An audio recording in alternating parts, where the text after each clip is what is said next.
Sandhill is going to give us some input on some of how she incorporates a native plants into stormwater management. All right, so some of you have seen this before. I apologize ahead of time. So our program, as you know, we cover the entire St. Andrew Bay watershed. We work with our governance structure from the policy board, which are locally elected officials, down to the management council, which represent a broad diversity, and all of our committees, and on our committees, community stakeholders are able to participate. So it's open to everyone. We are a sunshine program, so no one is excluded. We also have a stormwater committee now and a teen outreach committee. And we're all just trying to meet the balance between what our environment needs as well as our community needs. So our CCMP, we finally published that. It took 2.5 years, but it has 14 goals outlined with 28 actions, and they all address 8 priority issues, all to reach our desired outcomes. Our desired outcomes are clean, swimmable, fishable water, functioning ecosystems, stronger, more resilient communities and ecosystems, and a responsible community working together. So that is everything that's in that CCMP is really trying to get us into these moon goals or these desired outcomes. And we're doing that through collaborations.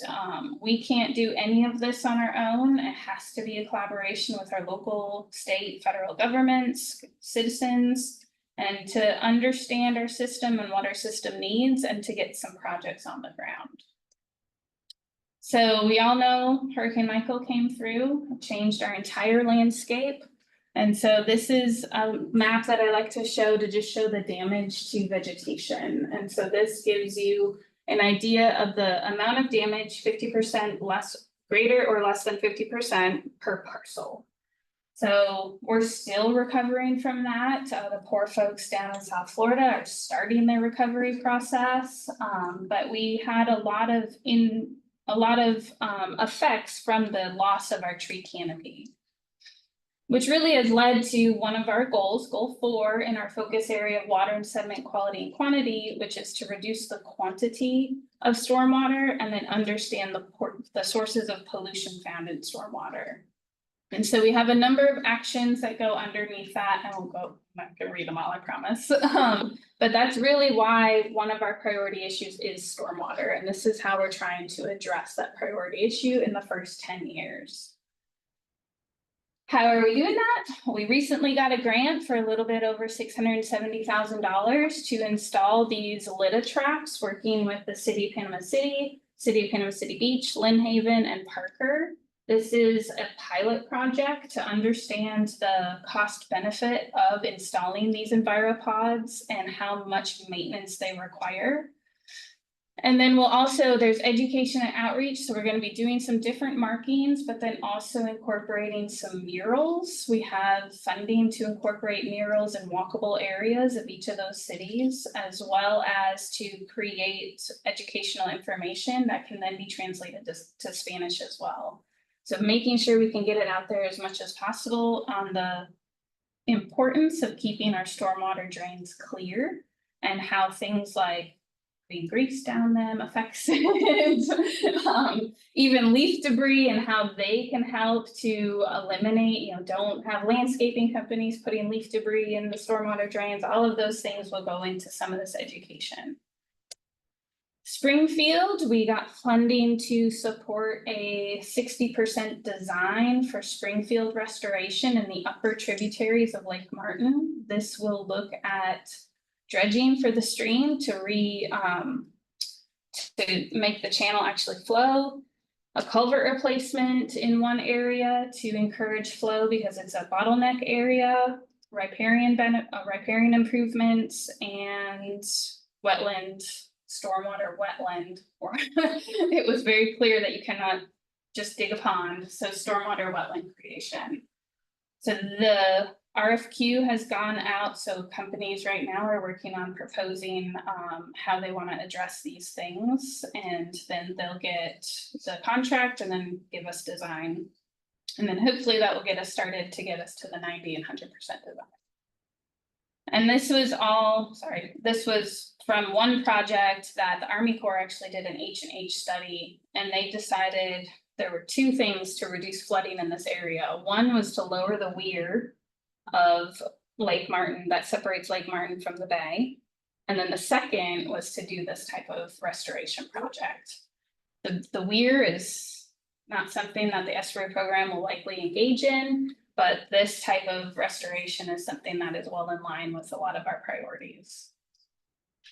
The next is strategically reforesting Bay counties. This is a FDACS, or Florida Department of Consumer Services, Agriculture and Consumer Services.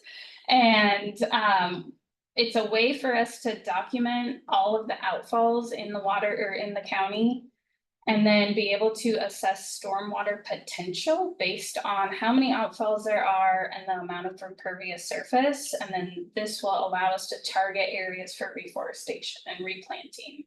This project typically will really be geared towards public parcels, but in our area, we're like our program will start to use it beyond that as well. All right, so this is why we have this survey, is to just kind of better understand everyone's perceptions and understanding of stormwater, so it can inform those education efforts, and all of the different documents that Elisa's gonna wonderfully create and make pretty. Questions for me? I own a piece of property on Lake Martin. It was originally a saltwater marsh, wasn't it? Yes, so that weir is what makes it freshwater, yep. Are they gonna remove that? That was not something that they looked at, so I don't know. I know that the city of Springfield is very interested in getting it lowered to alleviate the flooding issues, but it was not discussed on the removal of it. All right, any other questions? Yes. Yeah, just go with that restoration for Springfield floodplain, that's to get the design done. Yes, it's just design. So with designs like that being done, there's anyone to ask them to put in, how would we monitor if this design is effective or not? Is that a question you can pose to?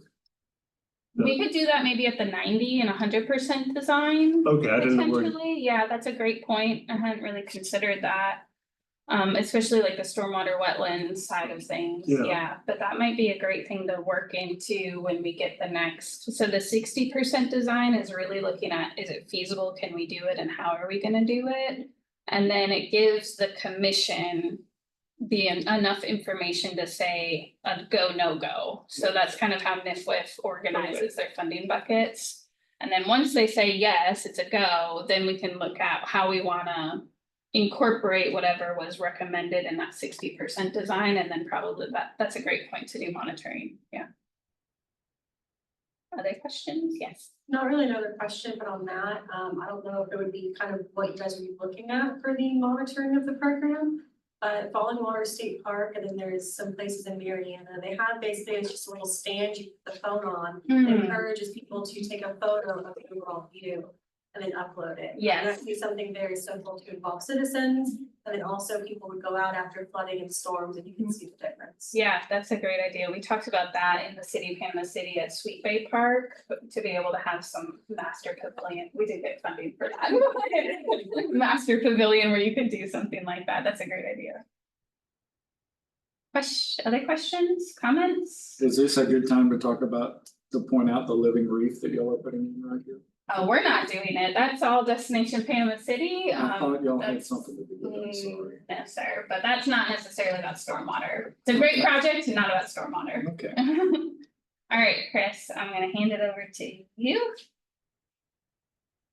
Okay. Thank you. Mhm. So thank y'all for having me. Just wanted to kind of give a brief update in the city of Woodhaven of different stormwater projects and work that's been going on the past few years. I'm Chris Lightfoot. I'm the Director of Public Works for the city, and I've been there about 4 years last month. So a little bit of our challenges there in Glen Haven is we are ranked 22nd of 67 counties in elevation throughout the state. So we are a very low-lying area. Seems like we have every road, just from Hurricane Helene the other day, the little bit of storm surge we had a number of roads underwater just from the tide. So we're very tidal influenced, which backs up our stormwater system and causes water to back up in neighborhoods. Staffing, we have 12 people dedicated to the stormwater department, and I didn't put this in, but we have 2,289 stormwater catch basins, 105 outfalls, about 250,000 feet of ditches and swales, and about 300,000 feet of culverts. So 12 people to maintain all of that, and it keeps us very busy. In 2021, the city implemented a non-ad valorem to fund the stormwater department.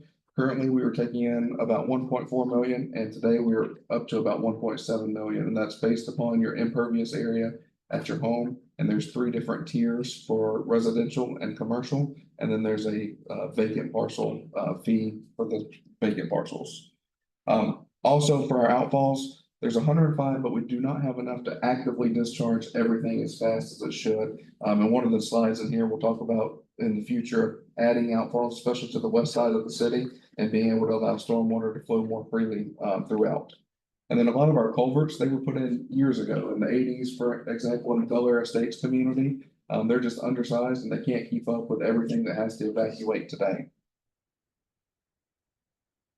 And then, of course, every government problem, we kicked that can down the road for years. So now we're trying to catch up. So some of the equipment we've purchased in the past few years to keep us keep up with our maintenance is a vac truck. We've bought this to keep our culverts cleaned out, keep inlets clean, jetting. If something gets backed up, we can go out with storm debris. We can suck the inlet out or jet it out if it's backed up with dirt and keep everything flowing. This is called an intergreen. It's basically a modern day bush axe. We bought this to mow the ditches that we can't keep up with, like, or can't reach with a modern mower. For example, the rails to trails ditch that goes through the city. This goes on the actual multi-use path and they can reach both sides to keep everything maintained, as well as the stormwater ponds throughout the city. And then this is the coolest one to me. It's an RC mower for those steep incline areas where it's not safe for a person to be on a lawnmower or a tractor. You can send this on the incline or in the tight locations. The picture here is the neighborhood right behind Walmart there in Glen Haven that has very narrow alleys that you can't get a tractor in. And this thing can get in there and keep those ditches mowed. Some of the projects we've got upcoming or have been working on for a while. Back in 2021, when the non-ad valorem was first approved, our commission approved a contract for ditch digging. It's $3 a foot for a contractor to dig it. It's about $8.50 a foot for the city staff to dig it. Once you factor in hourly wages, benefits, equipment, so it's much cheaper and efficient to have a contractor dig the ditches. We've dug over 100,000 feet of those since 2021, and last year we extended the contract to keep that rolling. The Pine Forest Estates, it's an HMGP project, which has a benefit of Hurricane Michael in a way. We were able to submit for several HMGP projects throughout the state. The city of Glen Haven, we have 6 stormwater projects. We have a fire department hardening project, and then a couple of lift station generator projects. A lot of ours is drainage. And this is Pine Forest Estates, which is from Minnesota Avenue, or on Minnesota Avenue from 17th Street to the railroad ditch. And that is to upsize the culverts and allow everything to drain more freely. The 11th Street Drainage Improvements Project, if you've ever noticed that 11th and 77 right there, it's flooded Highway 77 numerous times. It's currently a 42-inch line, and the new project will upsize to a 54-inch RCP. And doing that, when it was modeled, it shows all of the structural flooding disappearing in 100-year storm events. Dundee Drainage, it's in Moat Highlands. There's one crossing there. There's multiple ways in Moat Highlands, but this is an area that the water, McCain Creek, actually comes up over the road. So this project is to install a box culvert under Dundee and eliminate the 30-inch pipes to allow or to prevent this water from crossing the road like this, to ensure that ambulance and fire trucks and everything can access the residents if needed. And some additional HMGP project I just didn't have any photos of. Wyoming Avenue. There's a house that's been flooded probably 8 times now. The other day during Hurricane Helene, we were actually able to set up a pump and move the water down the road, which is what this project will accomplish, and get the water off of that resident before it flooded. So we were able to help him this time and not allow water in his home. Acme Lane will be constructing a roadside ditch and conveyance system to help drain. There's been 3 homes that have flooded over the years in that area, as well as Bradley Circle. Same thing, just multiple homes that have flooded just because the stormwater can't get out of the area fast enough before it backs up into the homes. One of the biggest projects that we're working on and hopefully can get funding one day for is our Lynn Haven East Side Wetland Park. It's a 300-acre drainage basin, and this is right across, if you know where Kane Griffin ball fields are in Lynn Haven, this is kind of across the street from that. And the intent of this is to have, you know, a recreational park for a walking trail, possibly a little fishing pier or an observation pier, but really to have a stormwater pond that can drain the entire area and, you know, improve the wetlands, improve the ecosystem through there, as well as prevent the structural flooding that has just been notorious for this area. The west side outfalls, like we talked about earlier, there's 2 outfalls in this area that drains this entire area that's shaded in green here. So we're currently pursuing a study by Dewberry Engineers to survey this area and see exactly how many outfalls we can add to it, pending elevations. Hopefully we can add one here in the bottom corner where North Shore Road is. There's a bunch of bayou through there at the end of 17th Street and then across here at Main and 15th. So if we can add 3 more, it will really help improve the drainage through that area. Recently, we started installing some concrete canvas and traditional concrete through the main arterial ditches. These ditches were notorious for backing up just because the silt would build up in it. So we found this product and we started installing it, and it's to prevent you from having to dig the ditches so much. It's really an amazing product. It comes in almost carpet rolls. So you excavate the ditch, you roll it out, you screw it down to each other, and then you saturate it, and it hardens just like normal concrete. This picture here is in the railroad ditch between 7th Street and 6th Street in Lynn Haven behind the Badcock building. And that is a main area that multiple blocks collect to flow out. So adding this stuff right here will help us drain the areas and keep them from backing up. Any questions? Well, I appreciate it. Yes. Do you have any voluntary buyouts? So we have had one through the Bay County program. The city itself, we do not have a housing program like Panama City or the county does. So everything falls under Bay County. We had 3 projects that were submitted as part of HMGP for the homeowners to raise their homes. Unfortunately, of course, that required a 25% match by the homeowner. So we had 2 decline it, and then we had 1 that they actually sold the home and they did not realize that that grant did not go. If they thought it was for the parcel, not for the owner. So the new owner lost that grant. So unfortunately, they will not get it. But any buyout program would go under Bay County. And of course, there's multiple, since working for Lynn Haven, I've learned there's a lot of people that either don't have flood insurance or they don't claim it because there was only a 1/2 inch or 1 inch of water in their home. I believe FEMA's rule was 4 inches of water in the home. So there's a lot of them that have water that comes in, they gets everything saturated. Sometimes they have to take 4 feet of sheetrock out just to repair the 1 inch of water that was in their home, but they do not qualify for the FEMA standard of the buyout program, which is unfortunate. I think with HMGP, I thought Jennifer Aldridge was able to do a program that didn't require that. So there was, Okay. and that was to basically raise the elevation of the home. Like, Okay. for example, Dudley Johnson or there's another company in town, they come in, they shoot a foam under the slab and it raises the home up. Or they have moved the home and put the home on stilts, which is, it's amazing to see the process. But again, the 25% match, a lot of people just could not afford that. So how much does it cost about to raise a house? It varied by the house. No, I believe the grant itself was like $285,000. The ones that the folks sold the home and moved, and I think that grant was $285,000. house is probably not worth that. Correct. Do you have any projects where you're using things such as permeable pavement or bioswales as a way to handle stormwater? So we've had some private developers that submitted some applications. that their parcel just wasn't big enough to meet the 100-year storm event where they would have to build their retention pond. So they had submitted like underground vaults or permeable pavement, but none of them have moved forward yet. I'm really anxious to see one happen. But I think once they get the cost to do it, it's not beneficial for them to move forward. So I'm very interested to see one happen. But unfortunately, we haven't seen one yet.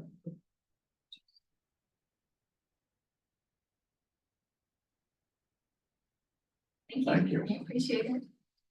I'm so glad you know about that concrete canvas. I was gonna bring it up. That Yeah, the stuff canvas is is very amazing. It's very neat. The only flaw that I've seen with it is that people wanna drive on it. You can't. They stay at the park right now. Hello, everybody. I'm Sam with Sand Hills Native Nursery. I'm here today to talk about more of the residential side of stormwater management. Most of us think of stormwater management as something our municipalities can handle, and they're kind of like, hey, it's great. This guy Chris from Haven just told us all these cool things, but how can we actually help the overall process? So kind of diving into it, there's a handful of different things that you can really do on the residential side. A lot of it where you need to be thinking about is the water filtration aspect. So if the city of Haven and all other municipalities are working to try to drain our water out as quick as possible, that's great. There's gonna be limited flooding, but what does that water look like? How much toxicity, how much backup sewage and things like that have gotten into the water that are now just going right out into our bays and our beaches, our lakes, everything like that. So that's where you can really kind of play a part in a lot of this stuff. So starting with the simplest thing, the best thing you can do is just plant trees, plant native flowers, shrubs, things like that. On average, trees can absorb anywhere from 10 to 150 gallons of water a day, depending on the situation, the type of tree and the location.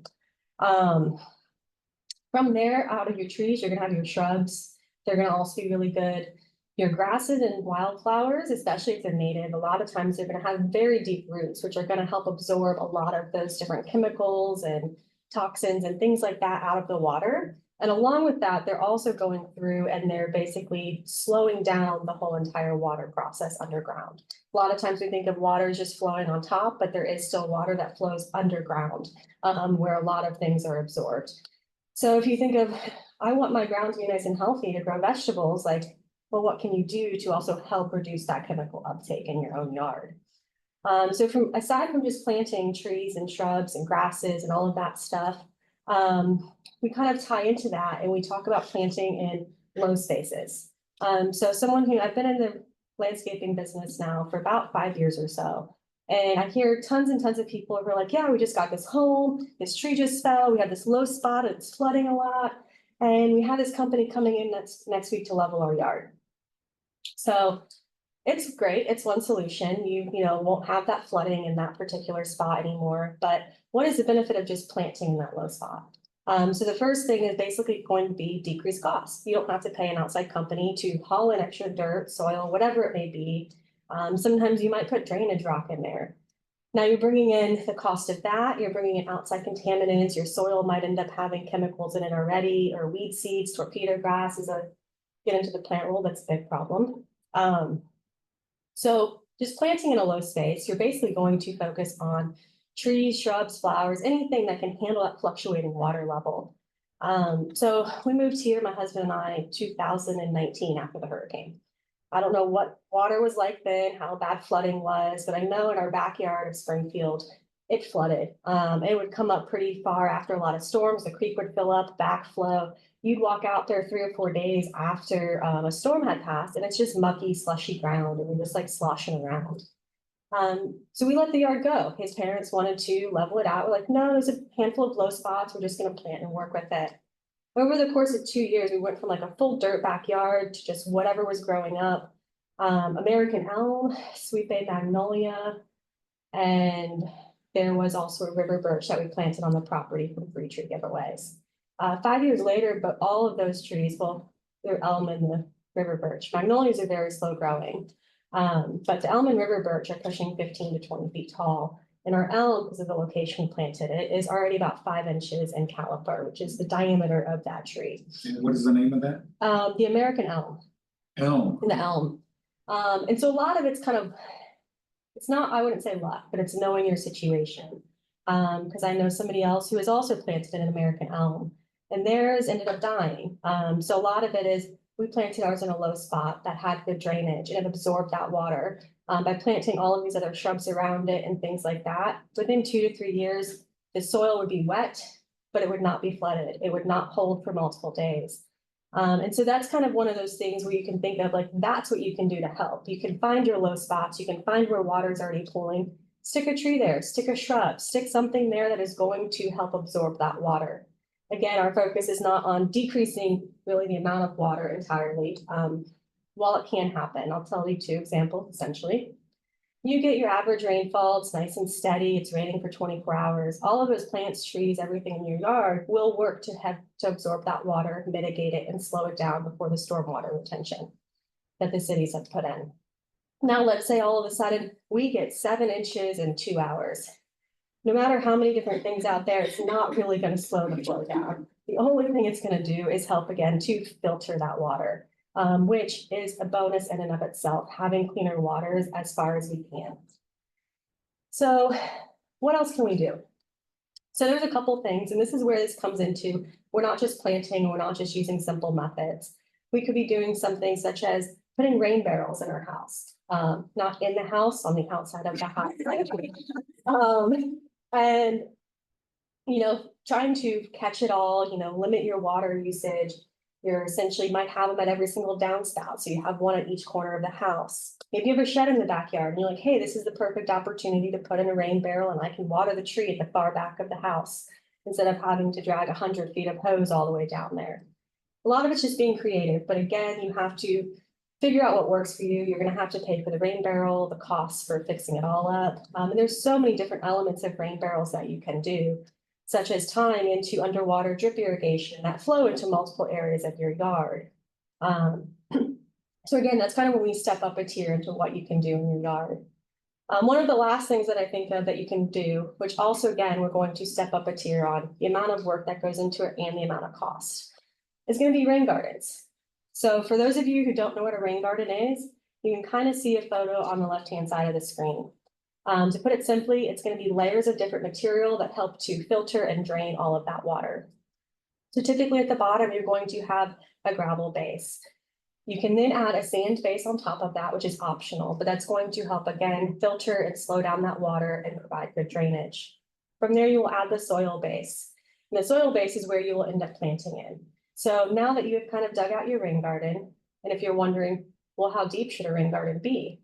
Typically, they're 4 to 10 inches, with the lowest part being in the center. The size of it can be any type of size you want, depending on the project.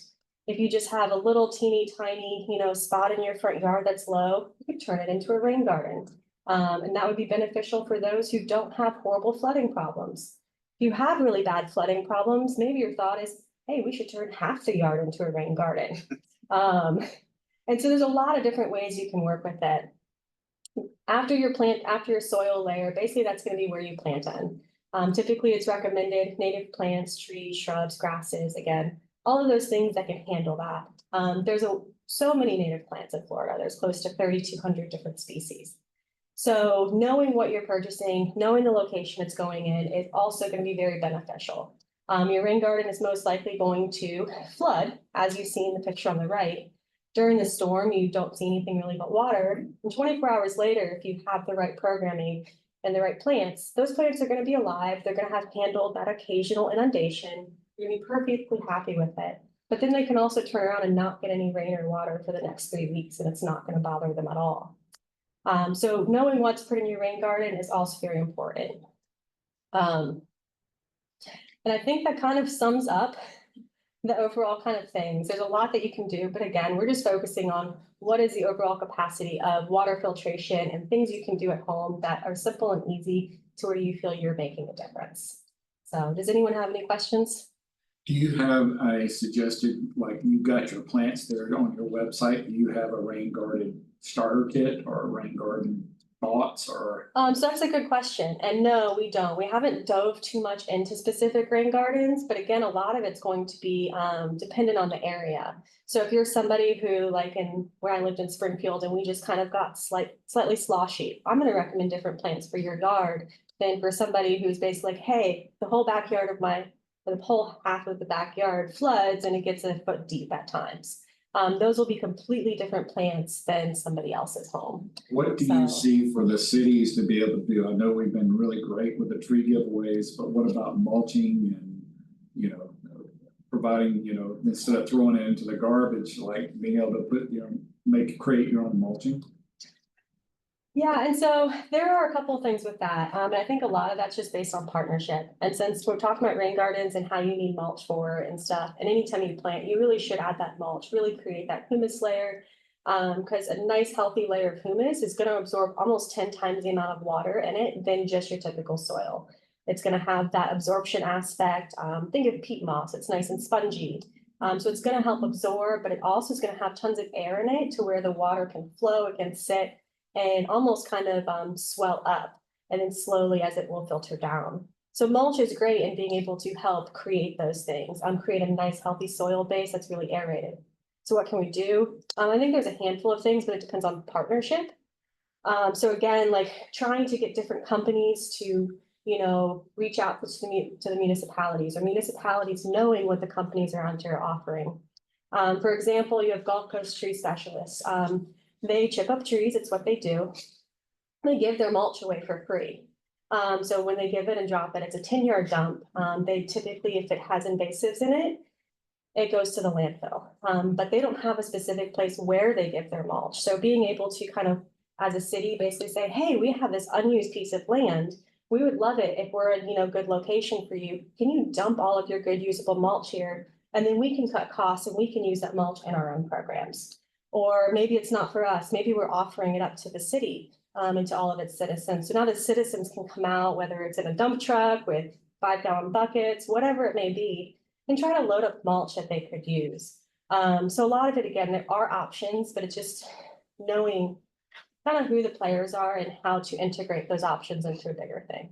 Do you remember I was blessed to be able to, we live 2 miles apart in Cary, North Carolina. Did you ever go to the mulch pile they had over there behind the ball field in Cary? Where they had a huge pile and they would turn it and people would come up and.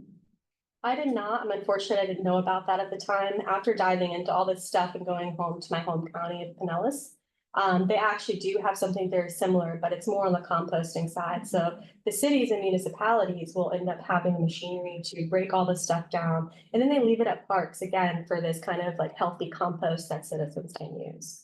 So again, it's not just cutting costs of what we're using, it's cutting costs of logistics, transportation, and also all of that stuff that is beneficial. Why do we need to send it to a dump for it to fester in a big human-made diaper if we can use it to our benefit in our own garden?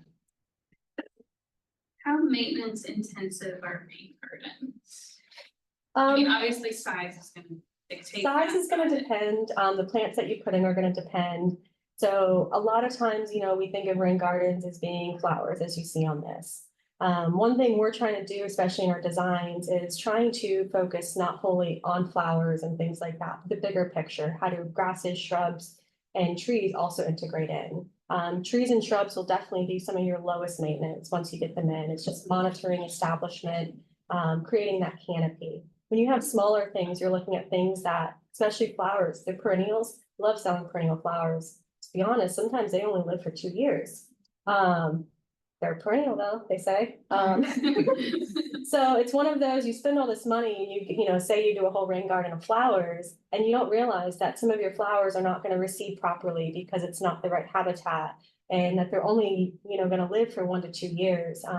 So those aspects can be where your maintenance comes in more, because as those plants disappear, as they die off, you have to go through and plant something else in, or focus on what are those other things that are coming in that we have to get out. So kind of looking at a big integration and kind of a high in the center, low on the outsides, and really mixing stuff can help. Another thing that can help the maintenance is how intensely did you pack your rain garden? Did you put a lot of rock in it on top of that mulch layer to kind of make it look showy and you want it to look nice, but you kind of have everything spaced out at full maturity of 1 to 2 feet? You're still offering a lot of space for things to seed, drop in, grow. That is ultimately going to increase your maintenance of it. One of my thoughts is essentially create the garden that you want. So that means pack it out with the plants you want. It takes a bit to grow in, but again, the more that you choose that goes in it, the less that is in there that you don't want. So, any other questions? Well, thank you guys. That's it. Thank you so much. Appreciate it. Any other questions for any of the speakers? Elisa did this for me.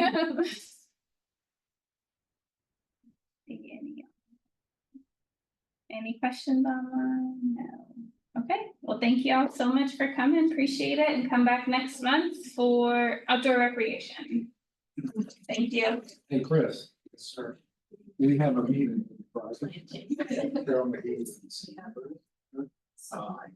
All about